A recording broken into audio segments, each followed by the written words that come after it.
아멘. 하나님의 크신 은혜와 평강이 말씀과 기도로 하루를 시작하시는 모든 성도님들 심령과 삶 가운데에 늘 함께 하시기를 주님의 이름으로 축원을 드립니다.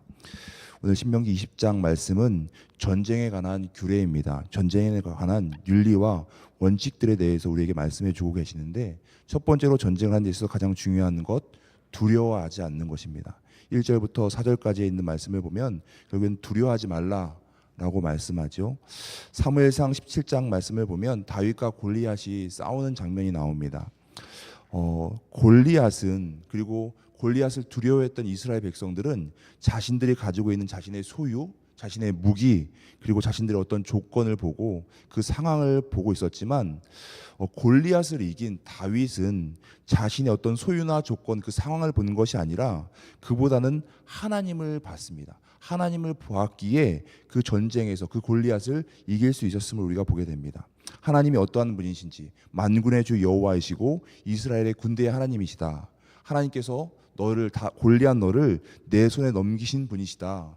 전쟁은 그 하나님께 속해 있다. 전쟁의 주인이 되시는 분이 바로 하나님이시다라고 하면서 그 전쟁 가운데 하나님을 바라봅니다.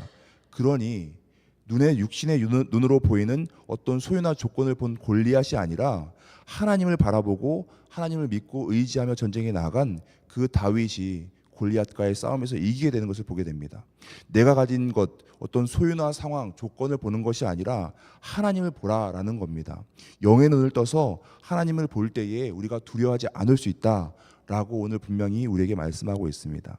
엘리사 게하시도 마찬가지였습니다. 아람 군대에게 둘러싸여 있었던 그 상황에서 게하시가 볼 때에 죽을 것 같았지만 오히려 그들보다 더 많은 불병거, 불말이 자신들을 둘러싸고 있음을 보게 됩니다. 하나님이 어떠한 분이신지를 알고 하나님이 어떠한 일을 행하신지를 안다고 한다면 우리가 두려워하지 않을 수 있습니다.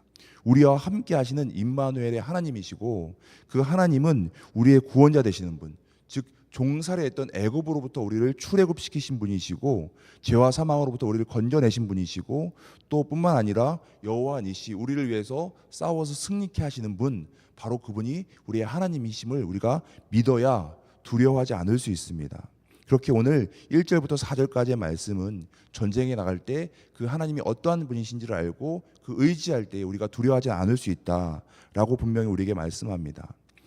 이어서 5절부터 9절까지의 말씀을 보면 전쟁이 동원되는 데 있어서 제외되는 자, 즉 병역 면제되는 자를 이야기하는데 총 네 가지 부류의 사람을 이야기합니다. 새 집을 지은 자, 포도원을 세운 자, 약혼한 자, 마음이 허약한 자에 대해서 말씀합니다. 새 집을 지은 자는 전쟁에 나가서 전사하면 준공식에 참여하지 못할 때니 그를 집으로 돌려보내라 라고 말씀합니다.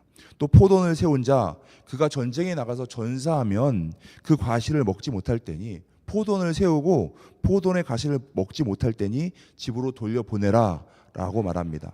또 약혼한 자가 만약에 전쟁에 나가서 전사하면 그 배우자를, 약혼한 그 상대방을 다른 사람이, 타인이 데려갈 터이니 집으로 그를 돌려보내라 라고 말씀합니다. 마지막으로 마음이 허약한 자, 두려워하는 자도 집으로 돌려보내라. 그 형제의 마음도 그와 같이 낙심하고 있을 테니 그를 집으로 돌려보내라는 겁니다. 그런데 오늘 말씀을 가만히 보면요, 5절부터 9절까지 있는 말씀을 가만히 보면 5절부터 8절까지 있는 말씀에 전사하면이라고 하는 가정적인 표현이 쓰입니다. 앞에 1절부터 4절까지 말씀대로라고 한다면 그 강대국 애굽에서 종살이하던 우리를 구원하신 하나님께서 우리와 함께 하시고 우리를 위해 싸워주시니 새 집을 지은 사람도 전쟁터에 나갔다 와도 괜찮고, 새 포도원을 지은 사람도 어차피 전쟁에 나가도 이길 터이니 전쟁에 나갔다 와도 괜찮다. 약혼한 사람도 어차피 하나님께서 우리에게 승리를 주실 터이니 전쟁에 다녀와라 라고 말씀해야 1절부터 4절까지 있는 말씀과 5절부터 8절까지 있는 말씀이 문맥적으로 맞는 듯해 보입니다. 그런데 분명 5절부터의 말씀을 보면, 5절부터 8절까지의 말씀을 보면 계속해서 전사할 수도 있으니 새 집을 지은 자 돌려보내라, 포도원을 세운 자 돌려보내라, 약혼한 자를 집으로 돌려보내라 라고 말씀합니다.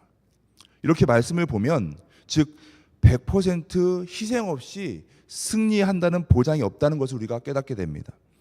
여기서 우리가 깨달아야 할 것은 크게 보면 하나님의 백성이 승리하지만 결국에는 승리하지만 개인적인 희생 또는 전사가 있을 수 있다라는 것을 우리가 깨닫게 되죠. 그러니 우리가 여기서 깨달아야 하는 것은 모든 상황 속에서 항상 우리가 겸손해야 된다는 겁니다. 우리가 하나님께서 우리와 함께 하시고 우리를 위해서 싸우시니까 우리는 무조건 승리할 것이고 어떠한 희생이나 고난도 없을 것이다 라고 하는 이 자만, 교만을 우리가 버려야 합니다. 하나님께서 우리의 인생 가운데 함께 하시고 우리를 위해서 싸우시고 우리를 선한 길로 복된 길로 인도하시지만 우리의 삶 가운데에 때로는 좌절이 있을 수 있고 낙심이 있을 수 있고 때로는 고난과 희생이 다가올 수도 있다는 겁니다.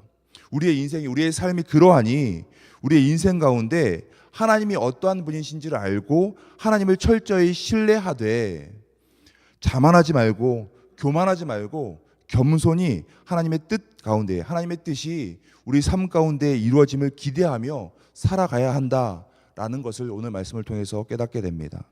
10절 이후에 있는 말씀을 보면 우리가 전쟁의 목적에 대해서 깨닫게 되는데, 전쟁을 하면 하나님께서 함께 하시니 분명 승리하는 것은 당연하지만 전쟁을 하려 할 때 먼저 화평을 추구하라 라고 말씀합니다. 우리가 잘 알고 있는 손자병법에 보면 백전백승이라고 하는 표현이 나옵니다. 그런데 이 백전백승이라고 하는 것이 지피지기면 백전백승이라고 쓰지 않고요, 백전백승, 100번 싸워 100번을 이긴다 하더라도 그것이 최고의 전술, 최고의 방법은 아니다라고 이야기합니다. 100번을 싸워 100번 이기는 것이 최고의 방법이 아니라 최고의 방법은, 최고로 좋은 것은, 최고로 좋은 전술은 싸우지 않고 이기는 것이다 라고 이야기합니다. 오늘 말씀도 보면 먼저 성읍에 가서 화해를 청하고 상대가 거절하면 그때 전쟁을 하라 라고 말씀합니다. 어쩔 수 없이 전쟁을 해야 할 경우에 전쟁을 하라는 겁니다. 그러나 특별히 가나안 족속들을 만날 때에는 모두 진멸하라 라고 말씀하죠. 하나님께서 명령하신 대로 가서 행하라 라고 말씀합니다. 그 이유는 그 가나안 족속들이 섬기는 우상들, 하나님 보시기에 악한 그 풍습들이 하나님의 백성, 이스라엘 백성들에게 물들까 봐 걱정하시는 겁니다. 이스라엘 백성들, 하나님의 백성들이 그 우상 섬기는 것, 하나님 보시기에 악한 이방 풍습에 물들까 봐 그렇게 그들을 진멸하라 라고 말씀하는 겁니다. 그럼에도 불구하고 하나님께서는 그 무자비한 파괴는 금지하십니다.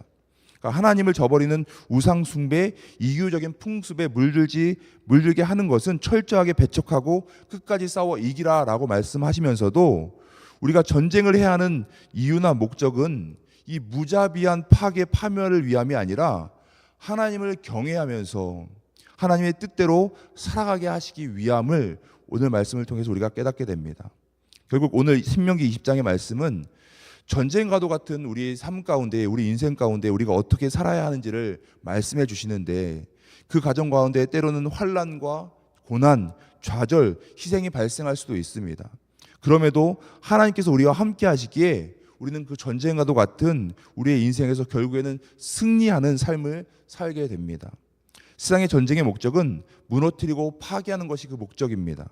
그러나 하나님이 우리에게 그러한 전쟁, 그러한 사건들을 통해서 사건들을 허락하시는 목적은 전쟁을 통해서 우리의 삶을 피폐하게 만들거나 우리의 삶을 악한 길로 가시게 하기 위함이 아닙니다. 오히려 그러한 전쟁들을 통해서, 그리고 그 가운데 겪게 되는 그 좌절들, 낙심들, 고난들, 희생을 통해서 하나님과 더욱 가까워지게 하시기 위해서, 하나님을 더욱 경외하게 하시기 위해서, 더욱 하나님만을 더욱 신뢰하시기 위함, 그리고 하나님의 그 선하시고 온전하신 뜻을 알고 깨닫고 살아가시기 위해 우리에게 그러한 전쟁을 허락하시는 줄 믿습니다. 오늘도 이러한 하나님만을 신뢰하면서 하나님과 동행하면서 하나님이 기뻐하시는 그 일을 이루어가는 저와 여러분이 될 수 있기를 주님의 이름으로 축원을 드립니다. 기도하겠습니다. 전쟁의 주인이 되시는 하나님, 전쟁과도 같은 우리의 인생 가운데에 우리와 함께 하시고 우리를 대신하여 싸워주셔서 결국에는 우리를 승리하게 하심을 믿고 감사를 드립니다. 때로는 우리 삶 가운데에 고난과 희생이 생길지라도 그것이 우리를 망하게 하시기 위함이 아니요, 오히려 우리를 하나님과 더욱 친밀하게 하시기 위함이요, 우리를 더욱 굳건하게 세워주시고 선한 길로 이끌어 주시기 위함인 줄을 믿사오니 오늘 하루도 주님을 철저히 신뢰하며 승리하는 삶을 살아갈 수 있도록 은혜로 함께하여 주옵소서. 하나님께서 우리를 지으신 목적에 맞게 살아가게 하시되 생명 질서를 파괴하고 무너뜨리는, 생명을 죽이는 데 앞장서지 않게 하시고 하나님을 경외하며 사람을 세우는 일에 앞장서는 오늘 하루의 삶이 될 수 있도록 은혜로 인도하여 주옵소서. 오늘 저녁에는 수요 예배로 함께 모입니다. 하나님을 예배하는 일에 열심을 다하게 하시고 더욱더 모이게 힘쓰는 우리 아연교회 교우들이 되도록 또한 은혜로 함께하여 주옵소서. 사망 권세 이기고 부활하신 우리 주 예수 그리스도의 이름으로 기도드립니다. 아멘. 하늘에 계신 우리 아버지여, 이름이 거룩히 여김을 받으시오며 나라가 임하시오며 뜻이 하늘에서 이루어진 것 같이 땅에서도 이루어지이다. 오늘 우리에게 일용할 양식을 주시옵고 우리가 우리에게 죄 지은 자를 사하여 준 것 같이 우리의 죄를 사하여 주시옵고 우리를 시험에 들게 하지 마시옵고 다만 악에서 구하시옵소서. 나라와 권세와 영광이 아버지께 영원히 있사옵나이다. 아멘.